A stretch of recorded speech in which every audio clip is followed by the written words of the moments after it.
الحمد لله نحمده ونستعينه ونستغفره ونؤمن به ونتوكل عليه ونعوذ بالله من شرور أنفسنا ومن سيئات أعمالنا من يهده الله فلا مضل له ومن يضلل فلا هادي له ونشهد أن لا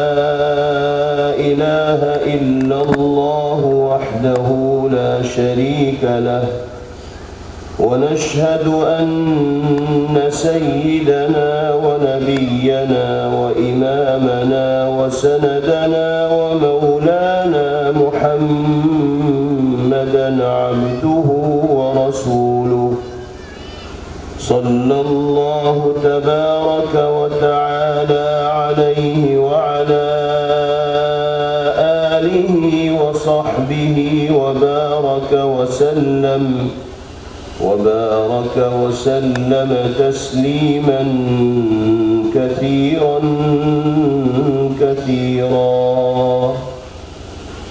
أما بعد فأعوذ بالله من الشيطان الرجيم بسم الله الرحمن الرحيم يا أيها الناس قد جاءتكم موعظة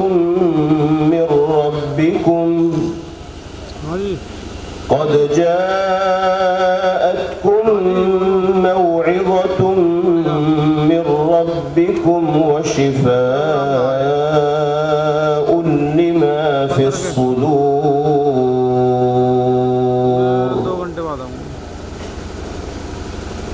صدق الله مولانا العلي العظيم.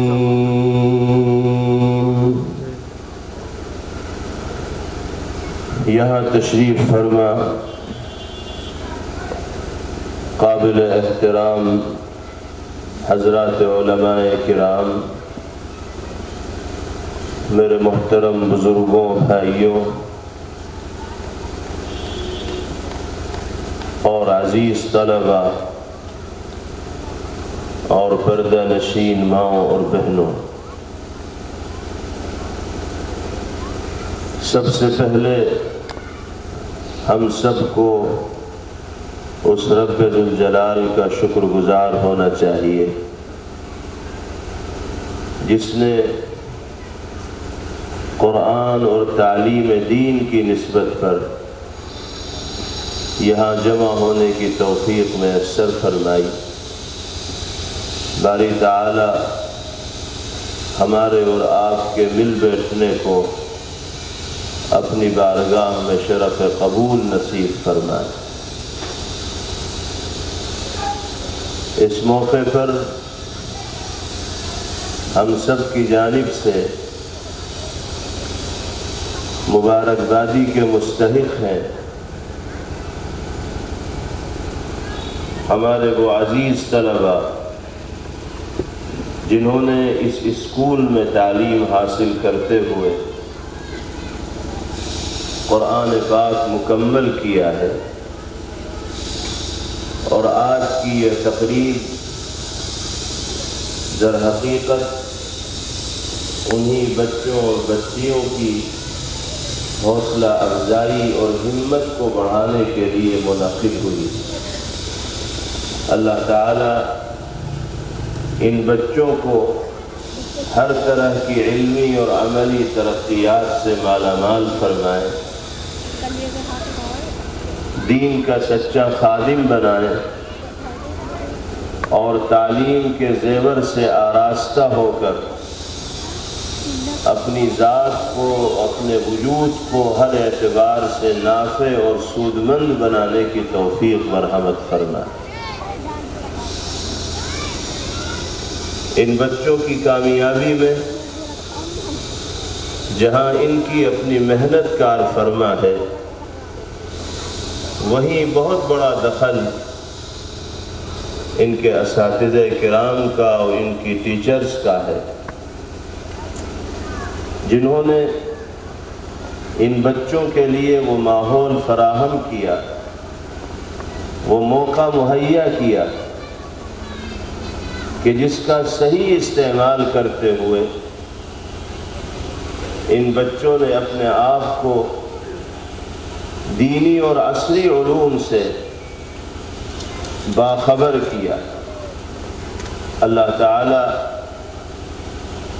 اس اسکول میں تعلیم دینے والے اساتذہ کرام کو بھی جزائے خیر مرحمت فرمائے، اور ان کی جد و جہد کو اور کاوش و محنت کو باری تعالیٰ اپنی بارگاہ میں قبول فرمائے۔ یہ ایک حقیقت اور سچائی ہے کہ انسان کا کسی بھی سماج اور معاشرے میں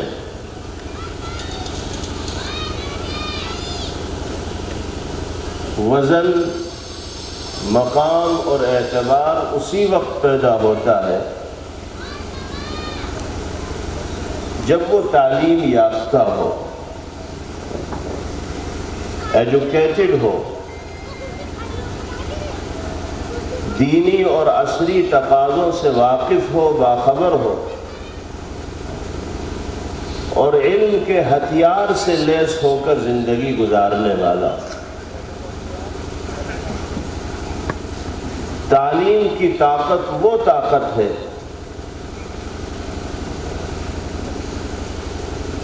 جو دنیا کی مانی جانے والی طاقتوں کو بھی زیر کر دیتی، شکست دے دیتی۔ تعلیم کے ذریعے جو ہنر، جو کمال، جو اوصاف اور جو خوبیاں انسان کے اندر پیدا ہوتی ہیں، وہ مال و دولت جمع کرنے کے ذریعے حاصل ہو ہی نہیں سکتی۔ وہ کسی عارضی عہدے اور منصب کو حاصل کرنے کے ذریعے بھی انسان کو نصیب نہیں ہو سکتی۔ اس لیے ہر حال میں ہمیں اپنی اور اپنے بچوں کی تعلیم کے سلسلے میں حد درجہ فکر مندی کا مظاہرہ کرنا چاہیے۔ معاشی اعتبار سے اگر کمزور حالت میں بھی ہماری زندگی گزر رہی ہے تو ہمیں یہ نہ سوچنا چاہیے کہ معاش کے نظام کو مستحکم کرنے کے لیے ہم اپنے بچوں کو پڑھائی پر لگانے کے بجائے کام پر لگا دیں۔ 200-400 روپے ماہانہ وہ کما کر ہمیں دینے لگیں گے تو ہماری گاڑی کا چلنا کچھ آسان ہو جائے گا۔ جذبہ یہ ہونا چاہیے کہ ایک وقت اگر ہمیں فاقہ کرنا پڑے اپنے بچوں کو پڑھانے کے لیے تو ہم بھوک کو تو برداشت کر لیں گے، جھیل لیں گے، لیکن اس بات کو گوارا نہیں کریں گے کہ ہمارے بچے اور ہماری نسلیں تعلیم کی دولت سے محروم رہیں۔ جب تک اس چیلنج کو ہم قبول کرنے والے نہیں بنیں گے اور اجتماعی طور پر اس عزم کا اظہار کرنے والے نہیں بنیں گے، اس وقت تک حالات صحیح رخ پر ہمارے اور آپ کے نہیں آ پائیں گے۔ ہمارے آقا اور مولا جناب محمد الرسول اللہ صلی اللہ تعالی علیہ وسلم نے ایک حدیث پاک میں اس حقیقت کو بیان فرمایا ہے کہ جب تک انسانی سماج میں تعلیم کا دورہ ہوگا، پڑھنے اور پڑھانے کا معمول ہوگا، لکھنے اور لکھانے کا رواج ہوگا، علم سے دلچسپی پائی جا رہی ہوگی، اس وقت تک دنیا کی کوئی طاقت اس سماج کے افراد کو ناکام نہیں کر سکتی، شکست نہیں دے سکتی، ہرا نہیں سکتی۔ اور جب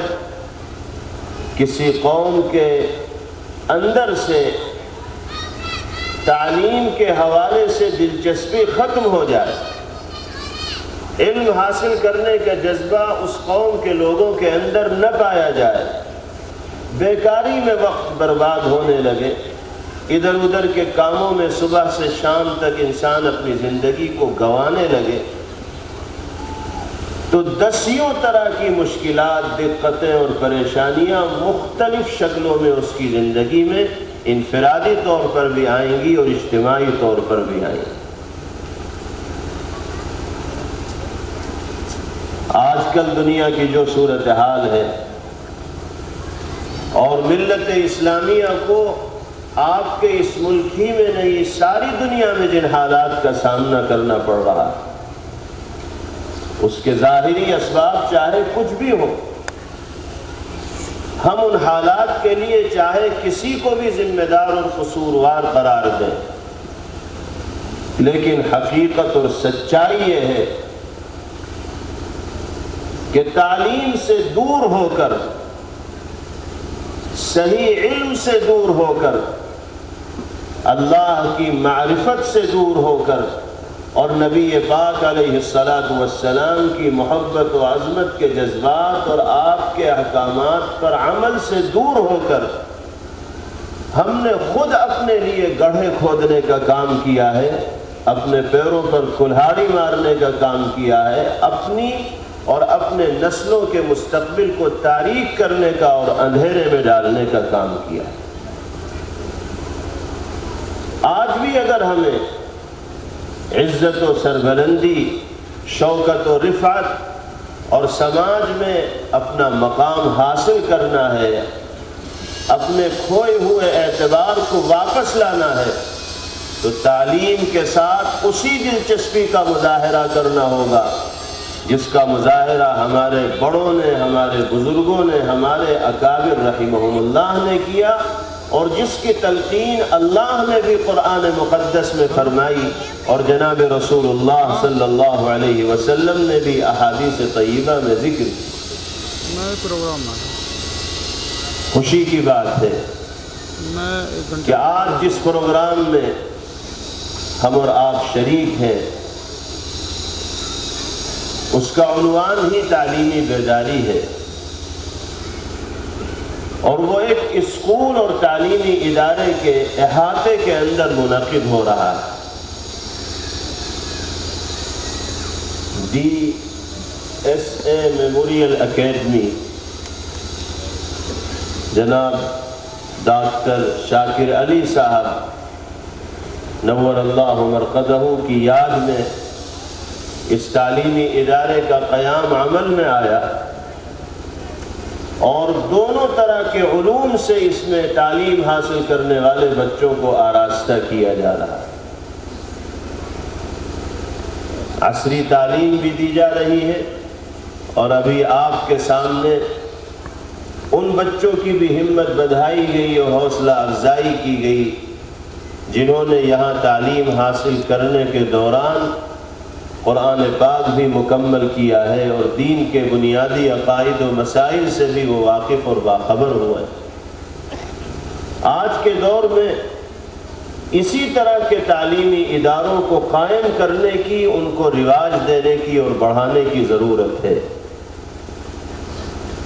ہم عصری تعلیم اپنے بچوں کو ضرور دیں، وہ بہترین انگریزی بولنے والے ہوں، ہندی جاننے والے ہوں، دنیا میں استعمال کی جانے والی مختلف زبانوں میں اور فنون میں مہارت رکھنے والے ہوں، ڈاکٹر ہوں، انجینئر ہوں، لیکن ساتھ ساتھ وہ مسلمان ہونے کی حیثیت سے اپنی ذمہ داری کو اور اپنے فریضے کو بھی سمجھنے والے۔ ہم اپنے بچوں اور بچیوں کو ایسے اسکولوں میں پڑھائیں کہ جہاں ان کی ذہنیت، ان کی مینٹلٹی اسلامی ہی رہے، کسی دوسرے رنگ میں دشمن ان کو رنگنے میں کامیاب نہ ہو پائے۔ آج کے دور کا سب سے بڑا علنیہ، سب سے بڑا بگاڑ اور سب سے بڑا فساد یہ ہے کہ اکثر و بیشتر اسکول دنیا میں، ہمارے ملک میں اس طرح کے قائم ہو گئے ہیں کہ ان میں شروع سے لے کر اخیر تک جب بچہ تعلیم حاصل کرتا ہے، وہ نصاب اس کو پڑھایا جاتا ہے، وہ کتابیں اس کو پڑھائی جاتی ہیں کہ جن کو پڑھنے والے بچوں کی ذہنیت تبدیل ہو جاتی ہے، ان کی سوچ اور فکر کا انداز بدل جاتا ہے۔ ایک مسلمان بچہ 3 سال کی عمر سے 18 سال کی عمر تک جب اسی غیر اسلامی کلچر میں اور تہذیب میں ڈوب کر تعلیم حاصل کرتا ہے تو پھر وہ مسلمان ہونے کی حیثیت سے اپنی ذمہ داریوں کو جانتا ہی نہیں۔ اس کے ذہن و دماغ پر تو وہی چیزیں حاوی ہو جاتی ہیں جو اس کلچر میں، اس تہذیب میں، اس ماحول میں وہ دیکھتا ہے اور پڑھتا ہے۔ ہمارے گھر کا ماحول بھی آج ایسا اسلامی نہیں رہا کہ اگر اسکول میں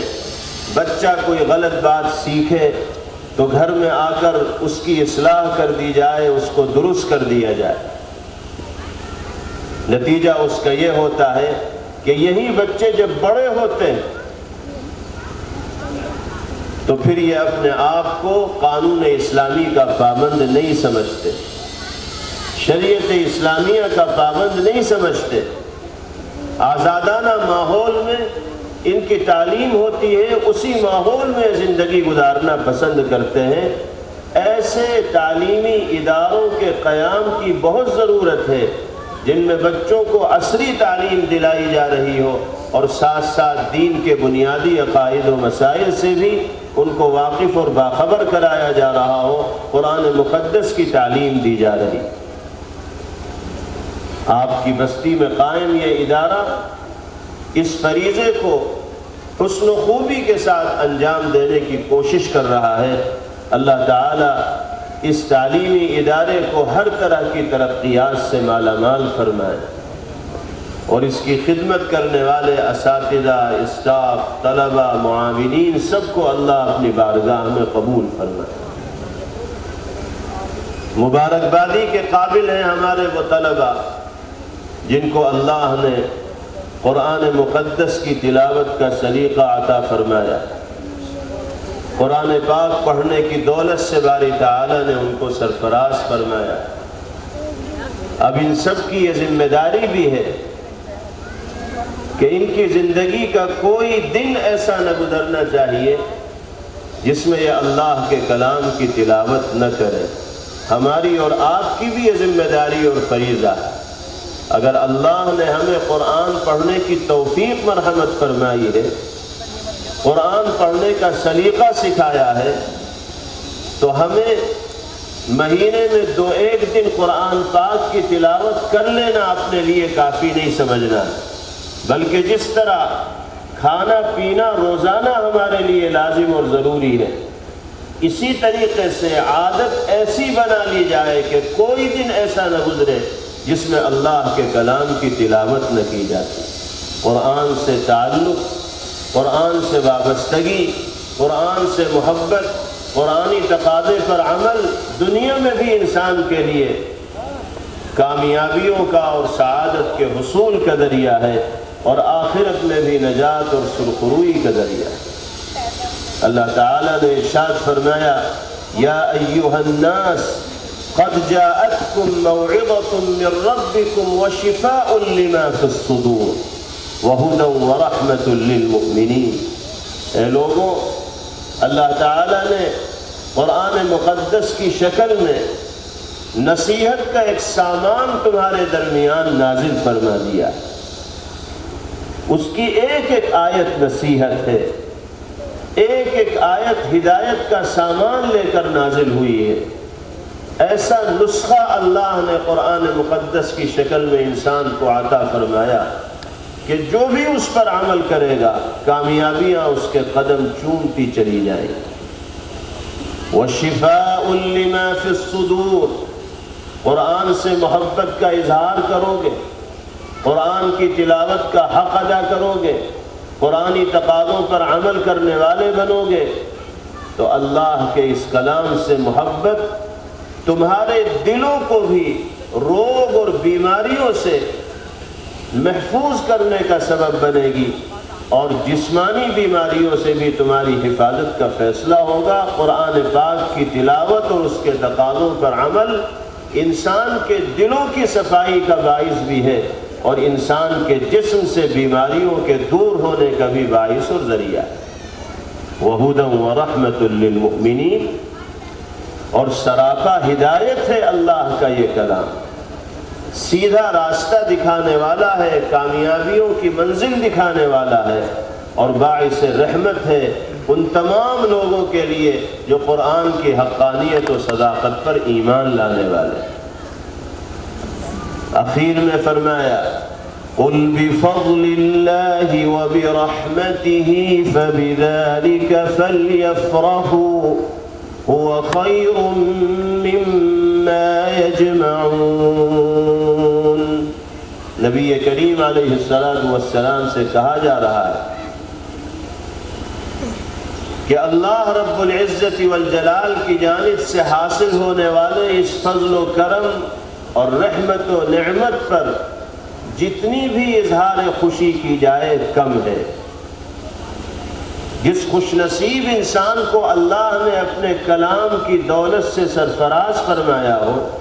قرآن پڑھنا اس کو سکھا دیا ہو، قرآنی تقاضوں پر عمل اس کے لیے آسان ہو گیا ہو، فَلْيَفْرَحُوا، تو اسے بہت خوشی کا اظہار کرنا چاہیے۔ اللہ نے عظیم ترین نعمت سے اس کو سرفراز فرمایا۔ وَهُوَ خَيْرٌ مِّمَّا يَجْمَعُونَ، جو کچھ انسان دنیا کے اندر سمیٹ سکتا ہے، اکٹھا کر سکتا ہے، جمع کر سکتا ہے،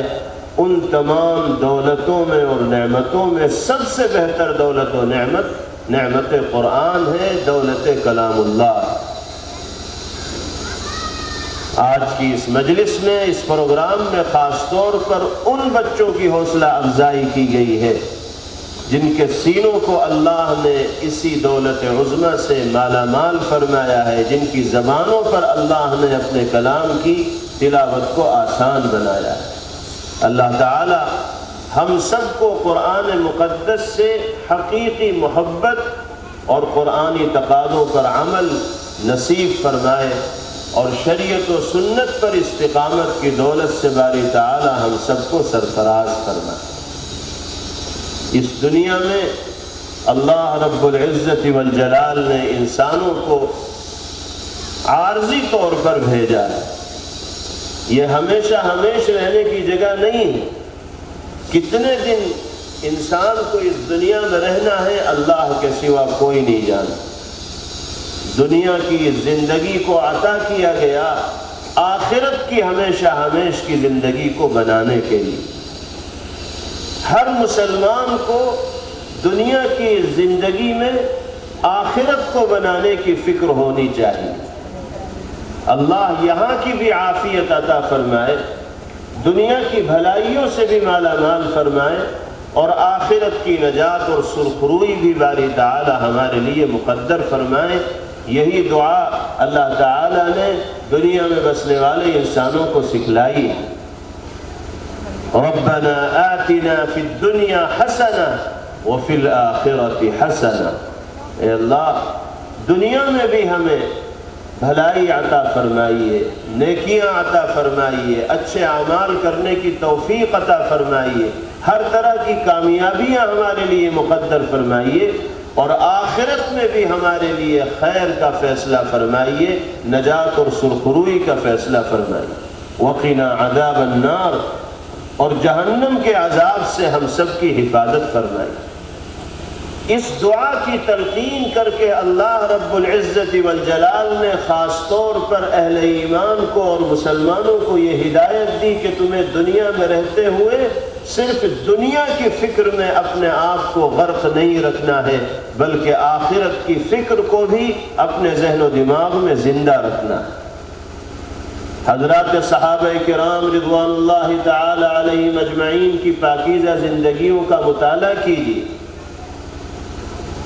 وہ جناب رسول اللہ صلی اللہ علیہ وسلم کی تربیت میں رہنے والے تھے۔ پیغمبر علیہ السلام کے احوال، آپ کی کیفیت ان کے سامنے رہا کرتی تھی۔ کس طرح نبی پاک علیہ السلام فکر آخرت کے سلسلے میں متفکر رہا کرتے تھے، صحابہ کرام رضوان اللہ علیہم اجمعین دیکھتے تھے۔ وہی چیز صحابہ کی زندگیوں میں بھی نمایاں ہوئی۔ چنانچہ ایک صحابی ہیں حضرت عقبہ ابن عامر جہنی رضی اللہ تعالی عنہ، وہ نبی کریم علیہ السلام کی خدمت میں حاضر ہوئے اور ایک سوال کیا پیغمبر علیہ السلام سے، پوچھا کہ یا رسول اللہ ما سبیل النجاح، اے اللہ کے رسول یہ بتائیے کہ نجات کیسے ملے گی، آخرت کی کامیابی ہمارا مقدر کیسے بن پائے گی، وہاں عزت و سرخروئی ہمیں کیسے حاصل ہو پائے گی۔ اگر فکر ہے اللہ کے رسول کے صحابی کو تو آخرت کی کامیابی کی فکر ہے۔ پیغمبر علیہ السلام نے 3 نصیحتیں حضرت عقبہ ابن عامر رضی اللہ عنہ کو فرمائی اور ارشاد فرمایا کہ جس انسان کی زندگی میں ان 3 ہدایات پر عمل ہوگا اللہ دنیا میں بھی اس کو کامیابیاں عطا فرمائیں گے اور آخرت میں بھی نجات اور سرخروئی لازمی طور پر اس کا نصیب بنے۔ آج ہمارے سامنے بھی نبی پاک علیہ السلام کی وہ ہدایات آ رہی ہیں، ہم اس ارادے کے ساتھ ان ہدایات کو سنیں کہ اگر ہماری زندگی میں ان ہدایات پر عمل نہیں ہوگا تو ہم انشاءاللہ ان ہدایات پر عمل کریں گے اور اسی کی روشنی میں زندگی گزاریں گے، اور اس کا نتیجہ اور فائدہ یہ ہوگا کہ دنیا میں بھی کامیابی ہمیں ملے گی اور آخرت میں بھی نجات ہمارا مقدر بنے گی۔ پہلے نمبر پر نبی کریم علیہ السلام نے ارشاد فرمایا املک علیک لسانک، عقبہ ابن عامر اگر نجات اور کامیابی چاہتے ہو، دنیا میں بھی سکون و اطمینان کی زندگی جینا چاہتے ہو اور آخرت میں بھی عزت و رفعت اور شرافت سے ہمکنار ہونا چاہتے ہو، تو اس کے لیے پہلی شرط یہ ہے کہ اپنی زبان پر لگام لگاؤ، اپنی زبان کو قابو میں رکھو، اپنی زبان کو اللہ کو راضی کرنے والے جملوں کو ادا کرنے کے لیے استعمال کرو۔ یہ زبان اللہ کی طرف سے عطا کردہ اتنا بڑا انعام ہے کہ ساری دنیا مل کر بھی نعمت زبان کی قیمت نہیں بن سکتی۔ یہ زبان اللہ نے جھوٹ بولنے کے لیے نہیں دی، یہ زبان اللہ نے گالی دینے کے لیے نہیں دی، یہ زبان اللہ نے غیبت کرنے کے لیے، چغلی کرنے کے لیے، دھوکہ دینے کے لیے، لوگوں کے دلوں کو ٹھیس پہنچانے کے لیے نہیں دی، بلکہ اس زبان کو اللہ نے اپنے ذکر کے لیے، اپنی یاد کے لیے، اپنے کلام کی تلاوت کے لیے، محبت بھرے جملے ادا کرنے کے لیے، تہذیب کے ساتھ بولنے کے لیے، سچائی کو ادا کرنے کے لیے انسان کو عطا فرمائے۔ پیغمبر علیہ السلام نے پہلی شرط کامیابی کے لیے یہی بیان فرمائی کہ زبان کو لگام دینا ہو۔ اگر زبان بے قابو ہوگی تو تم کامیابیوں کے خواب دیکھتے رہو گے لیکن وہ خواب شرمندہ تعبیر نہیں ہو پائے۔ آج ضرورت ہے اس بات کی کہ ہم اپنی زندگی کا محاسبہ کریں، اپنے گریبان میں منہ ڈال کر دیکھیں، اپنے سماج اور معاشرے میں زندگی گزارنے والے افراد کی صورتحال کو دیکھیں کہ کیا ہم اپنی زبان پر لگام لگانے میں کامیاب ہیں؟ کیا ہم نے اپنی زبان کو قابو میں کیا ہوا ہے؟ کیا ہم اپنی زبان کو اللہ کی مرضیات کے تابع بنانے میں کامیاب دکھائی دے رہے ہیں؟ افسوس کے ساتھ کہنا پڑتا ہے کہ جب اس سلسلے میں نگاہ ڈالی جاتی ہے تو اکثر و بیشتر لوگ زبان کے حوالے سے بے لگام اور بے قابو ہی دکھائی دیتے ہیں۔ اتنی گندی زبانیں آج کے زمانے میں لوگوں کی ہو گئی ہیں کہ کسی مہذب مجمع کے اندر اس زبان کا استعمال کرتے ہوئے دوسروں کو تو غیرت آتی ہے، لیکن جو لوگ گندی زبان استعمال کرنے کے عادی ہو جاتے ہیں ان کو کوئی غیرت نہیں آتی۔ گالیاں آج ہماری زبان کی نوک پر ہیں، کیا چھوٹے کیا بڑے، ذرا سی کوئی بات مرضی کے خلاف ہوئی بس ایسی ایسی برہنہ گالیاں ہماری زبانوں پر آتی ہیں کہ کوئی شرم و غیرت رکھنے والا انسان اگر سن بھی لیتا ہے تو شرم کے مارے اس کی آنکھیں زمین پر گڑ جاتی ہیں، وہ نگاہ اٹھا کر دیکھنے کے لائق نہیں رہتے۔ چھوٹے چھوٹے بچوں کی زبان پر وہ گالیاں ہیں جن کو سنا بھی نہیں جا سکتا، اس لیے کہ ماحول ایسا بن گیا، بڑوں کی زبان پر وہ گالیاں آ گئیں، چھوٹے بچے انہی گالیوں کو سنتے ہیں تو وہ ان گالیوں کو اپنی زبان سے ادا کرتے ہوئے عیب ہی محسوس نہیں کرتے، برائی ہی محسوس نہیں کرتے۔ ہمیں اس بات کی کوشش کرنی ہوگی کہ اپنی زبان پر بھی لگام دیں اور اپنے سماج اور ماحول میں زندگی گزارنے والے لوگوں کو بھی زبان پر قابو رکھنے کا پابند بنائیں۔ نبی کریم علیہ السلام نے ایک روایت میں ارشاد فرمایا، ان العبد لیتکلم بالکلمۃ من رضا اللہ عز وجل لا یلقی بها بالا یرفعہ اللہ بها الى الجنہ۔ اللہ کا کوئی بندہ اپنی زبان سے کبھی کوئی ایسا جملہ ادا کرتا ہے جس سے اللہ کی رضا اس کو حاصل ہوتی ہے، حالانکہ اس جملے کی ادائیگی پر وہ کوئی خاص توجہ بھی نہیں دیتا، لیکن چونکہ اللہ کی مرضی کے مطابق ہوتا ہے اس لیے اللہ اس جملے کو ادا کرنے کی برکت سے اس کو جنت پہنچانے کا فیصلہ فرماتے ہیں۔ اور اس کے بالمقابل آپ نے فرمایا وَإِنَّ الْعَبْدَ لَيَتَكَلَّمُ بِالْكَلِمَةِ مِنْ سَخَطِ اللَّهِ لَا يُلْقِي بِهَا بَالًا يَهْوِي بِهِ إِلَى النَّارِ أو كما قال صلی اللہ علیہ وسلم، کہ کبھی انسان کوئی ایسا جملہ اور کلمہ اپنی زبان سے ادا کرتا ہے جو اللہ کی ناراضگی کا سبب اور ذریعہ بنتا ہے، انسان کو احساس بھی نہیں ہوتا، وہ عادی ہوتا ہے برائی کے کلمات اپنی زبان سے ادا کرنے کے، اور یہی کلمہ یہی بول اس کو جہنم میں لے جانے کا سبب اور ذریعہ بن جاتا ہے۔ تو پہلی شرط جناب رسول اللہ صلی اللہ علیہ وسلم نے کامیابیوں کے حصول کے لیے بیان فرمائی، زبان پر لگام رکھنا، زبان کو قابو میں رکھنا۔ اللہ ہم سب کو اپنی زبان کو قابو میں رکھنے کی توفیق عطا فرمائے،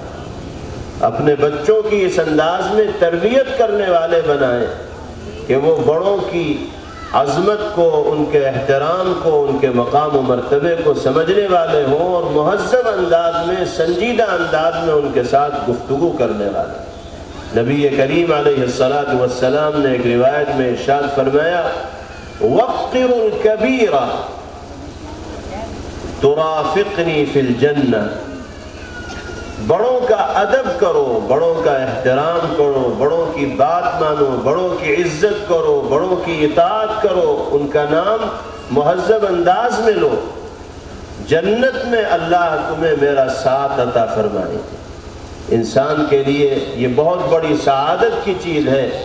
کہ دنیا سے جانے کے بعد اس کو اللہ کے حبیب صلی اللہ تعالی علیہ وسلم کی رفاقت نصیب ہو جائے۔ دوسری چیز نبی کریم علیہ السلام نے بیان فرمائی وَلْيَسَعْكَ بَيْتُ، عقبہ ابن عامر اگر نجات اور کامیابی چاہتے ہو تو اس کے لیے پہلی شرط یہ ہے کہ زبان کو قابو میں رکھو، اور دوسری شرط یہ ہے کہ تمہارا گھر تمہارے لیے وسعت اور گنجائش رکھنے والا ہونا چاہیے۔ اس کا مطلب یہ ہے کہ ضروری کاموں سے فارغ ہو کر جو وقت باقی بچتا ہے وہ گھر میں اپنے بال بچوں کے ساتھ گزارو۔ ادھر ادھر وقت کو ضائع کرنا، برباد کرنا، دوستوں کے ساتھ گھنٹوں اٹھنا بیٹھنا، یہ اللہ کی نگاہ میں کوئی پسندیدہ طریقہ نہیں۔ جو ضروری کام ہے، کہیں ملازمت کرتے ہو تو ڈیوٹی کے وقت سے فارغ ہونے کے بعد زیادہ وقت گھر کے اندر گزارو۔ کھیتی باڑی کا کام تمہارے ذمے ہے تو ضروری کاموں کو پورا کرنے کے بعد بقیہ وقت گھر کے اندر گزارو۔ کاروباری مشغلہ تمہارے ساتھ لگا ہوا ہے تو اس مشغلے سے فارغ ہونے کے بعد بھی بقیہ اوقات گھر کے اندر گزارو۔ ادھر ادھر وقت بتانے کے بجائے، وقت کو گزارنے اور کاٹنے کے بجائے گھر میں اگر انسان وقت گزارے گا تو وہ اپنے گھر کے ماحول کو اسلامی رنگ میں بآسانی رنگ سکتا ہے، اپنے بچوں کی دینی اعتبار سے تربیت کی فکر کر سکتا ہے، ان کے اچھے اور برے کے بارے میں سوچ سکتا ہے۔ اور اگر اس کا ضرورت سے زائد وقت دوستوں اور احباب کی مجلسوں کی نظر ہو جائے، لایانی اور بیکار کے کاموں میں ضائع ہو جائے، تو گھر کے ماحول کو بنانے کا، بچوں کی تربیت کرنے کا اور دینی اعتبار سے ان کی فکر کرنے کا موقع اس کو میسر نہیں ہو۔ آج یہ بھی بیماری بھی اور یہ روگ بھی ہمارے سماج میں عام طریقے سے دکھائی دیتا ہے۔ جو وقت ہمارا گھر میں بچوں کی تربیت کے سلسلے میں گزرنا چاہیے، وہ وقت ہمارا گھر سے باہر گزرتا ہے، اور گھر سے باہر وقت میں دین کے کام تو بہت کمی کے ساتھ ہوتے ہیں۔ اکثر و بیشتر ان کاموں میں ایسی گفتگو اور بات چیت میں ہمارا وقت کٹتا ہے جو اللہ کی ناراضگی کو، اس کے غضب اور غصے کو مول لینے والا ہے۔ اور اب تو جن لوگوں کو موبائل کے غلط استعمال کی عادت پڑ گئی ہے، وہ اگر گھر بھی آتے ہیں تو گھر میں آنے کے بعد بھی گھر والوں کی انہیں فکر نہیں ہوتی، بلکہ وہ ہوتے ہیں اور ان کا موبائل ہوتا ہے۔ گھنٹہ اسی میں بیت گیا، 2 گھنٹے اسی میں گزر گئے، 3 گھنٹے اسی میں گزر گئے۔ چھوٹوں سے لے کر بڑوں تک کی یہی صورتحال بنتی چلی جا رہی ہے۔ جناب رسول اللہ صلی اللہ علیہ وسلم نے کامیابی کا نسخہ یہ بتایا ہے کہ خالی وقت کو ضائع مت ہونے دو، اس کو بھی اللہ کی رضا کے کاموں میں صرف کرنے کی اور خرچ کرنے کی کوشش کرو۔ زیادہ سے زیادہ وقت اپنے بچوں کو، اپنے گھر والوں کو دو اور ان کی دینی تربیت کی فکر کرو۔ اللہ دنیا میں بھی کامیابی دیں گے اور آخرت میں بھی کامیابی نصیب فرمائے۔ اور تیسری اور آخری چیز نبی کریم علیہ السلام نے ارشاد فرمائی، وَابْكِ عَلَى خَطِيئَتِكَ، اگر کامیابی اور نجات چاہتے ہو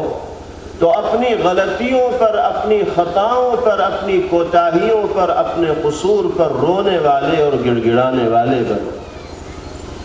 کون انسان ایسا ہے جو اپنے آپ کو گناہوں سے پاک تصور کرتا؟ نبی پاک علیہ السلام نے فرمایا، کلکم خطاؤون وخیر الخطائین التوابون، تم سب کے سب قصوروار ہو، خطا کار ہو، غلطی کرنے والے ہو، اور تم میں بہترین غلطی کرنے والا وہ ہے جو اپنے گناہ پر جمنے والا نہ ہو بلکہ توبہ کرنے والا ہو، ندامت و شرمندگی کا اظہار کر کے اللہ کی بارگاہ میں معافی کی بھیک مانگنے والا۔ ہماری عادت ہونی چاہیے اللہ کے حضور رونے کی، اللہ کی بارگاہ میں گریہ و زاری کرنے کی۔ اللہ کو وہ بندیاں بہت پسند ہیں جو عاجزانہ اور فقیرانہ شان کے ساتھ اس کے در پر حاضر ہوتے ہیں اور مغفرت اور معافی کی صدا لگاتے ہیں اور بھیک مانگتے ہیں۔ اللہ کے سامنے روتے ہوئے انسان کی آنکھ سے آنسو کا جو قطرہ ٹپکتا ہے، اللہ کو وہ قطرہ اتنا پسند ہے کہ زمین پر گرنے سے پہلے اللہ کی بارگاہ میں اس کی فریاد کو قبول کر لیا جاتا ہے اور باری تعالیٰ اس کی فریاد رسی فرماتے ہیں۔ نبی کریم علیہ السلام یہی ہدایت دے رہے ہیں کہ انسان کو اپنے گناہوں کو یاد کرتے ہوئے اللہ کی بارگاہ میں توبہ اور استغفار کا اہتمام کرتے رہنا چاہیے۔ یہ تین چیزیں اگر ہماری زندگی میں آ جائیں گی، اپنی زبان کی حفاظت، وقت کا صحیح استعمال اور غلطیوں پر اور خطاؤں پر رونا، تو نبی کریم علیہ السلام نے فرمایا کہ دنیا میں بھی انسان کو کامیابی اور عزت نصیب ہوگی اور آخرت میں بھی نجات اور سرخروئی اس کا مقدر بنے گی۔ اللہ پاک ہم سب کو ان تینوں نصائح پر اور ہدایات پر عمل کرنے کی توفیق نصیب فرمائیں۔ آج کے ہمارے اس اجتماع کو اللہ اپنی بارگاہ میں قبول فرمائیں اور اس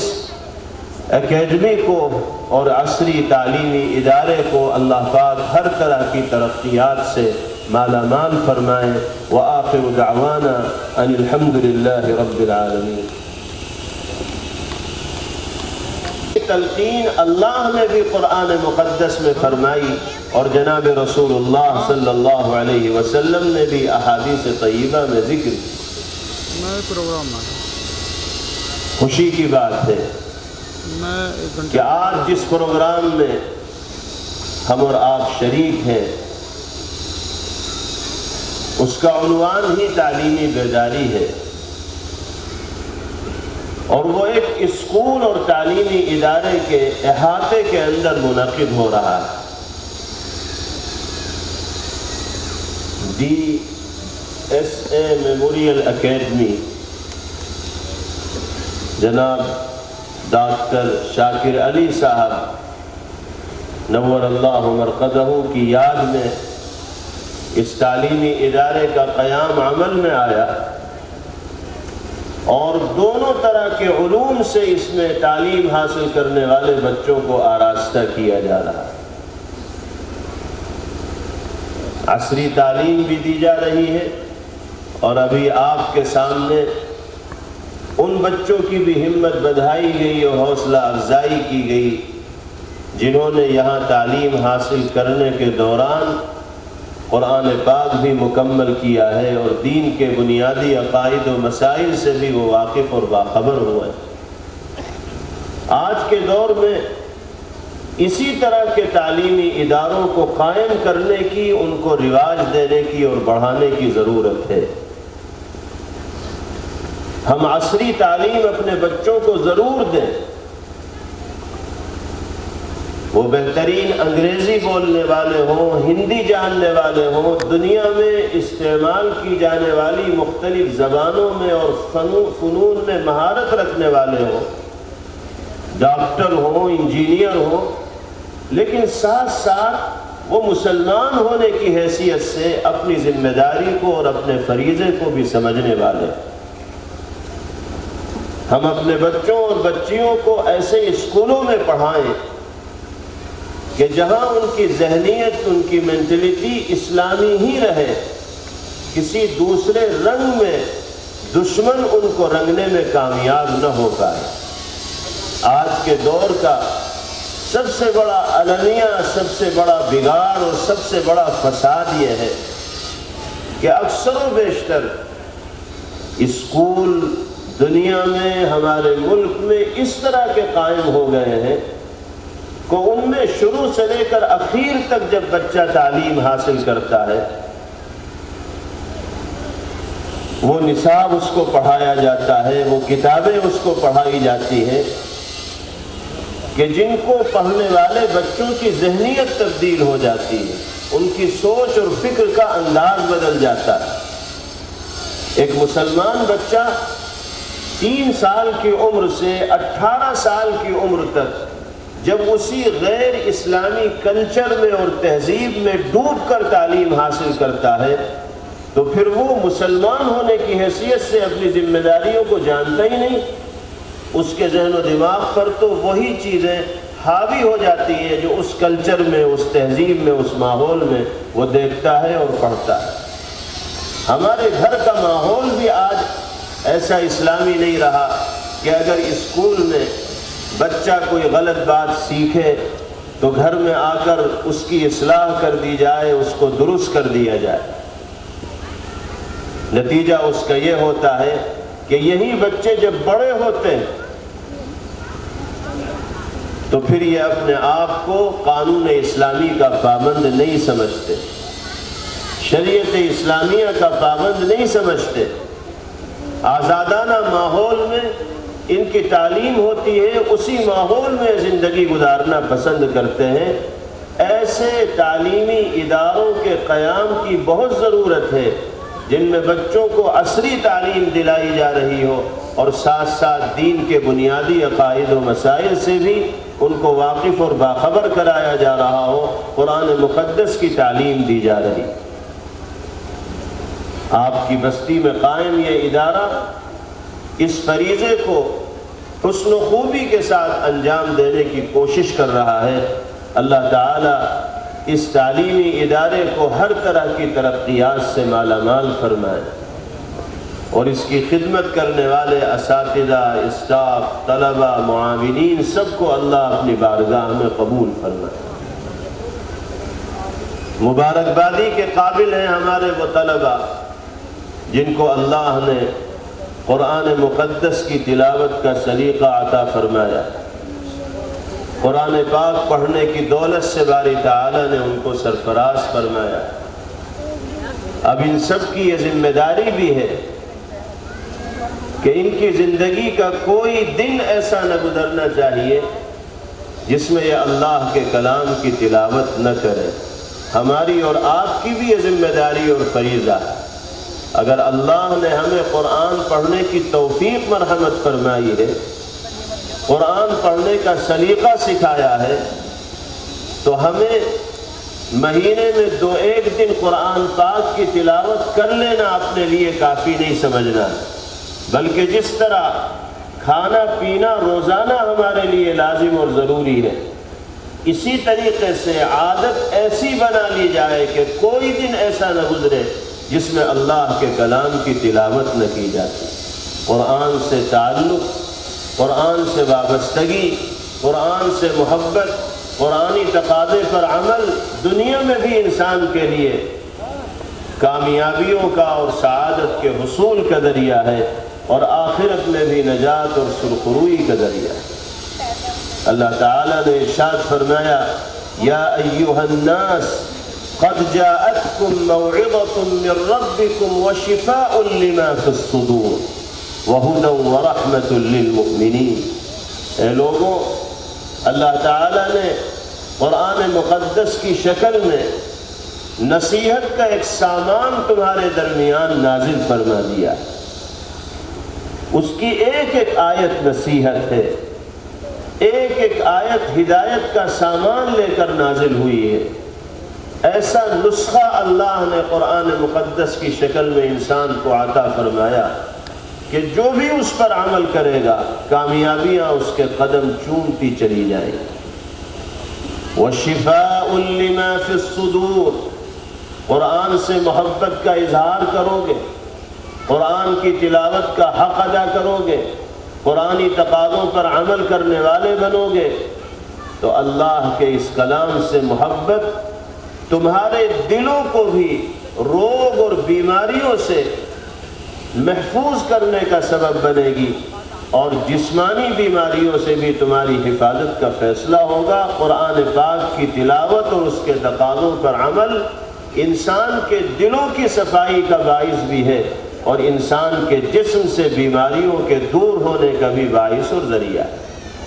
وَهُدًى وَرَحْمَةٌ لِّلْمُؤْمِنِينَ، اور سراپا ہدایت ہے اللہ کا یہ کلام، سیدھا راستہ دکھانے والا ہے، کامیابیوں کی منزل دکھانے والا ہے، اور باعث رحمت ہے ان تمام لوگوں کے لیے جو قرآن کی حقانیت و صداقت پر ایمان لانے والے۔ اخیر میں فرمایا، قُلْ بِفَضْلِ اللَّهِ وَبِرَحْمَتِهِ فَبِذَلِكَ فَلْيَفْرَحُوا هُوَ خَيْرٌ مِّمَّا يَجْمَعُونَ۔ نبی کریم علیہ السلام سے کہا جا رہا ہے کہ اللہ رب العزت والجلال کی جانب سے حاصل ہونے والے اس فضل و کرم اور رحمت و نعمت پر جتنی بھی اظہار خوشی کی جائے کم ہے۔ جس خوش نصیب انسان کو اللہ نے اپنے کلام کی دولت سے سرفراز فرمایا ہو،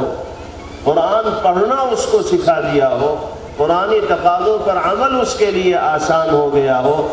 فَلْيَفْرَحُوا، تو اسے بہت خوشی کا اظہار کرنا چاہیے۔ اللہ نے عظیم ترین نعمت سے اس کو سرفراز فرمایا۔ وَهُوَ خَيْرٌ مِّمَّا يَجْمَعُونَ، جو کچھ انسان دنیا کے اندر سمیٹ سکتا ہے، اکٹھا کر سکتا ہے، جمع کر سکتا ہے، ان تمام دولتوں میں اور نعمتوں میں سب سے بہتر دولت و نعمت قرآن ہے، دولت کلام اللہ۔ آج کی اس مجلس میں، اس پروگرام میں خاص طور پر ان بچوں کی حوصلہ افزائی کی گئی ہے جن کے سینوں کو اللہ نے اسی دولت عظمیٰ سے مالا مال فرمایا ہے، جن کی زبانوں پر اللہ نے اپنے کلام کی تلاوت کو آسان بنایا ہے۔ اللہ تعالی ہم سب کو قرآن مقدس سے حقیقی محبت اور قرآنی تقاضوں پر عمل نصیب فرمائے، اور شریعت و سنت پر استقامت کی دولت سے باری تعالی ہم سب کو سرفراز فرمائے۔ اس دنیا میں اللہ رب العزت والجلال نے انسانوں کو عارضی طور پر بھیجا ہے، یہ ہمیشہ رہنے کی جگہ نہیں ہے۔ کتنے دن انسان کو اس دنیا میں رہنا ہے اللہ کے سوا کوئی نہیں جانتا۔ دنیا کی زندگی کو عطا کیا گیا آخرت کی ہمیشہ کی زندگی کو بنانے کے لیے۔ ہر مسلمان کو دنیا کی زندگی میں آخرت کو بنانے کی فکر ہونی چاہیے۔ اللہ یہاں کی بھی عافیت عطا فرمائے، دنیا کی بھلائیوں سے بھی مالا مال فرمائے، اور آخرت کی نجات اور سرخروئی بھی باری تعالی ہمارے لیے مقدر فرمائے۔ یہی دعا اللہ تعالی نے دنیا میں بسنے والے انسانوں کو سکھلائی ہے۔ ربنا آتنا فی الدنیا حسنہ وفی الآخرۃ حسنہ، اے اللہ دنیا میں بھی ہمیں بھلائی عطا فرمائیے، نیکیاں عطا فرمائیے، اچھے اعمال کرنے کی توفیق عطا فرمائیے، ہر طرح کی کامیابیاں ہمارے لیے مقدر فرمائیے، اور آخرت میں بھی ہمارے لیے خیر کا فیصلہ فرمائیے، نجات اور سرخروئی کا فیصلہ فرمائیے۔ وقنا عذاب النار، اور جہنم کے عذاب سے ہم سب کی حفاظت فرمائیے۔ اس دعا کی تلقین کر کے اللہ رب العزت والجلال نے خاص طور پر اہل ایمان کو اور مسلمانوں کو یہ ہدایت دی کہ تمہیں دنیا میں رہتے ہوئے صرف دنیا کی فکر میں اپنے آپ کو غرق نہیں رکھنا ہے، بلکہ آخرت کی فکر کو بھی اپنے ذہن و دماغ میں زندہ رکھنا ہے۔ حضرات صحابہ کرام رضوان اللہ تعالی علیہم اجمعین کی پاکیزہ زندگیوں کا مطالعہ کیجیے۔ وہ جناب رسول اللہ صلی اللہ علیہ وسلم کی تربیت میں رہنے والے تھے۔ پیغمبر علیہ السلام کے احوال، آپ کی کیفیت ان کے سامنے رہا کرتی تھی۔ کس طرح نبی پاک علیہ السلام فکر آخرت کے سلسلے میں متفکر رہا کرتے تھے، صحابہ کرام رضوان اللہ علیہم اجمعین دیکھتے تھے۔ وہی چیز صحابہ کی زندگیوں میں بھی نمایاں ہوئی۔ چنانچہ ایک صحابی ہیں حضرت عقبہ ابن عامر جہنی رضی اللہ تعالی عنہ، وہ نبی کریم علیہ السلام کی خدمت میں حاضر ہوئے اور ایک سوال کیا پیغمبر علیہ السلام سے۔ پوچھا کہ یا رسول اللہ ما سبیل النجاہ، اے اللہ کے رسول یہ بتائیے کہ نجات کیسے ملے گی، آخرت کی کامیابی ہمارا مقدر کیسے بن پائے گی، وہاں عزت و سرخروئی ہمیں کیسے حاصل ہو پائے گی۔ اگر فکر ہے اللہ کے رسول کے صحابی کو تو آخرت کی کامیابی کی فکر ہے۔ پیغمبر علیہ السلام نے 3 نصیحتیں حضرت عقبہ ابن عامر رضی اللہ عنہ کو فرمائی، اور ارشاد فرمایا کہ جس انسان کی زندگی میں ان 3 ہدایات پر عمل ہوگا اللہ دنیا میں بھی اس کو کامیابیاں عطا فرمائیں گے اور آخرت میں بھی نجات اور سرخروئی لازمی طور پر اس کا نصیب بنے. آج ہمارے سامنے بھی نبی پاک علیہ السلام کی وہ ہدایات آ رہی ہیں. ہم اس ارادے کے ساتھ ان ہدایات کو سنیں کہ اگر ہماری زندگی میں ان ہدایات پر عمل نہیں ہوگا تو ہم انشاءاللہ ان ہدایات پر عمل کریں گے اور اسی کی روشنی میں زندگی گزاریں گے، اور اس کا نتیجہ اور فائدہ یہ ہوگا کہ دنیا میں بھی کامیابی ہمیں ملے گی اور آخرت میں بھی نجات ہمارا مقدر بنے گی. پہلے نمبر پر نبی کریم علیہ السلام نے ارشاد فرمایا املک علیک لسانک. عقبہ ابن عامر، اگر نجات اور کامیابی چاہتے ہو، دنیا میں بھی سکون و اطمینان کی زندگی جینا چاہتے ہو اور آخرت میں بھی عزت و رفعت اور شرافت سے ہمکنار ہونا چاہتے ہو، تو اس کے لیے پہلی شرط یہ ہے کہ اپنی زبان پر لگام لگاؤ، اپنی زبان کو قابو میں رکھو، اپنی زبان کو اللہ کو راضی کرنے والے جملوں کو ادا کرنے کے لیے استعمال کرو. یہ زبان اللہ کی طرف سے عطا کردہ اتنا بڑا انعام ہے کہ ساری دنیا مل کر بھی نعمت زبان کی قیمت نہیں بن سکتی. یہ زبان اللہ نے جھوٹ بولنے کے لیے نہیں دی، یہ زبان اللہ نے گالی دینے کے لیے نہیں دی، یہ زبان اللہ نے غیبت کرنے کے لیے، چغلی کرنے کے لیے، دھوکہ دینے کے لیے، لوگوں کے دلوں کو ٹھیس پہنچانے کے لیے نہیں دی، بلکہ اس زبان کو اللہ نے اپنے ذکر کے لیے، اپنی یاد کے لیے، اپنے کلام کی تلاوت کے لیے، محبت بھرے جملے ادا کرنے کے لیے، تہذیب کے ساتھ بولنے کے لیے، سچائی کو ادا کرنے کے لیے انسان کو عطا فرمائے. پیغمبر علیہ السلام نے پہلی شرط کامیابی کے لیے یہی بیان فرمائی کہ زبان کو لگام دینا ہو. اگر زبان بے قابو ہوگی تو تم کامیابیوں کے خواب دیکھتے رہو گے لیکن وہ خواب شرمندہ تعبیر نہیں ہو پائے. آج ضرورت ہے اس بات کی کہ ہم اپنی زندگی کا محاسبہ کریں، اپنے گریبان میں منہ ڈال کر دیکھیں، اپنے سماج اور معاشرے میں زندگی گزارنے والے افراد کی صورتحال کو دیکھیں کہ کیا ہم اپنی زبان پر لگام لگانے میں کامیاب ہیں؟ کیا ہم نے اپنی زبان کو قابو میں کیا ہوا ہے؟ کیا ہم اپنی زبان کو اللہ کی مرضیات کے تابع بنانے میں کامیاب دکھائی دے رہے ہیں؟ افسوس کے ساتھ کہنا پڑتا ہے کہ جب اس سلسلے میں نگاہ ڈالی جاتی ہے تو اکثر و بیشتر لوگ زبان کے حوالے سے بے لگام اور بے قابو ہی دکھائی دیتے ہیں. اتنی گندی زبانیں آج کے زمانے میں لوگوں کی ہو گئی ہیں کہ کسی مہذب مجمع کے اندر اس زبان کا استعمال کرتے ہوئے دوسروں کو تو غیرت آتی ہے، لیکن جو لوگ گندی زبان استعمال کرنے کے عادی ہو جاتے ہیں ان کو کوئی غیرت نہیں آتی. گالیاں آج ہماری زبان کی نوک پر ہیں، کیا چھوٹے کیا بڑے، ذرا سی کوئی بات مرضی کے خلاف ہوئی بس ایسی ایسی برہنہ گالیاں ہماری زبانوں پر آتی ہیں کہ کوئی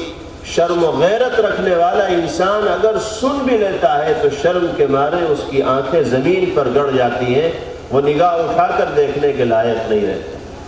چھوٹے چھوٹے بچوں کی زبان پر وہ گالیاں ہیں جن کو سنا بھی نہیں جا سکتا، اس لیے کہ ماحول ایسا بن گیا. بڑوں کی زبان پر وہ گالیاں آ گئیں، چھوٹے بچے انہی گالیوں کو سنتے ہیں تو وہ ان گالیوں کو اپنی زبان سے ادا کرتے ہوئے عیب ہی محسوس نہیں کرتے، برائی ہی محسوس نہیں کرتے.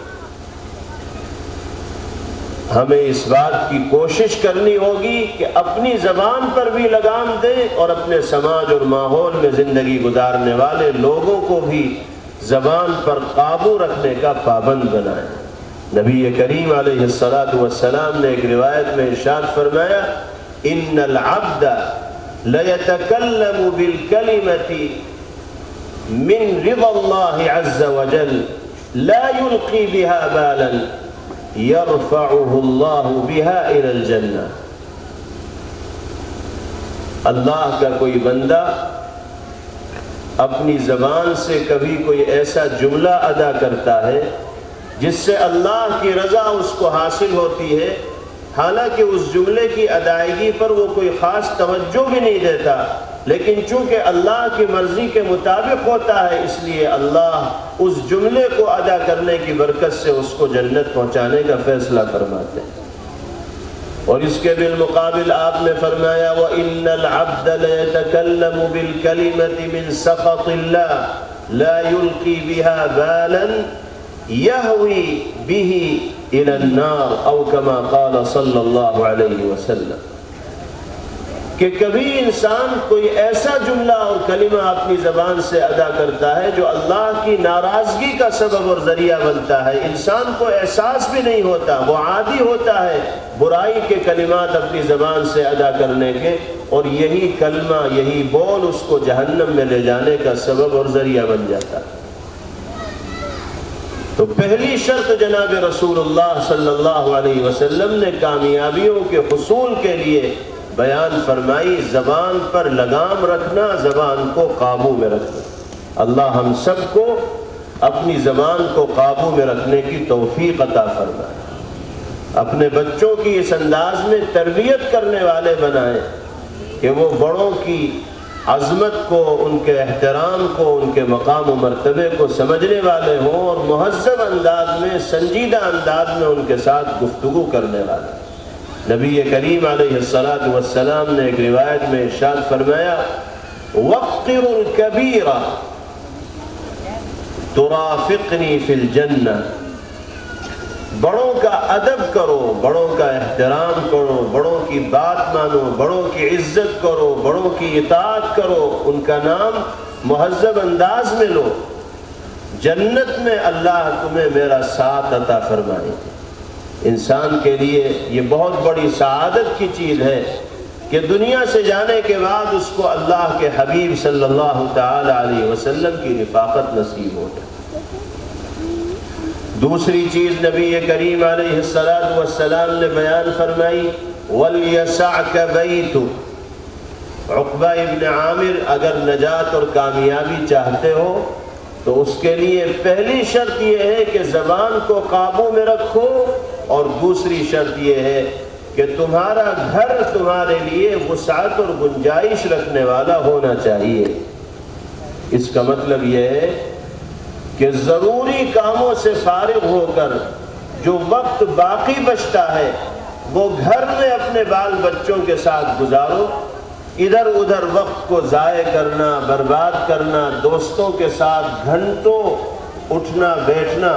یہ اللہ کی نگاہ میں کوئی پسندیدہ طریقہ نہیں۔ جو ضروری کام ہے، کہیں ملازمت کرتے ہو تو ڈیوٹی کے وقت سے فارغ ہونے کے بعد زیادہ وقت گھر کے اندر گزارو، کھیتی باڑی کا کام تمہارے ذمے ہے تو ضروری کاموں کو پورا کرنے کے بعد بقیہ وقت گھر کے اندر گزارو، کاروباری مشغلہ تمہارے ساتھ لگا ہوا ہے تو اس مشغلے سے فارغ ہونے کے بعد بھی بقیہ اوقات گھر کے اندر گزارو۔ ادھر ادھر وقت بتانے کے بجائے، وقت کو گزارنے اور کاٹنے کے بجائے گھر میں اگر انسان وقت گزارے گا تو وہ اپنے گھر کے ماحول کو اسلامی رنگ میں بآسانی رنگ سکتا ہے، اپنے بچوں کی دینی اعتبار سے تربیت کی فکر کر سکتا ہے، ان کے اچھے اور برے کے بارے میں سوچ سکتا ہے، اور اگر اس کا ضرورت سے زائد وقت دوستوں اور احباب کی مجلسوں کی نظر ہو جائے، لایانی اور بیکار کے کاموں میں ضائع ہو جائے، تو گھر کے ماحول کو بنانے کا بچوں کی تربیت کرنے کا اور دینی اعتبار سے ان کی فکر کرنے کا موقع اس کو میسر نہیں ہو۔ آج یہ بھی بیماری بھی اور یہ روگ بھی ہمارے سماج میں عام طریقے سے دکھائی دیتا ہے۔ جو وقت ہمارا گھر میں بچوں کی تربیت کے سلسلے میں گزرنا چاہیے، وہ وقت ہمارا گھر سے باہر گزرتا ہے، اور گھر سے باہر وقت میں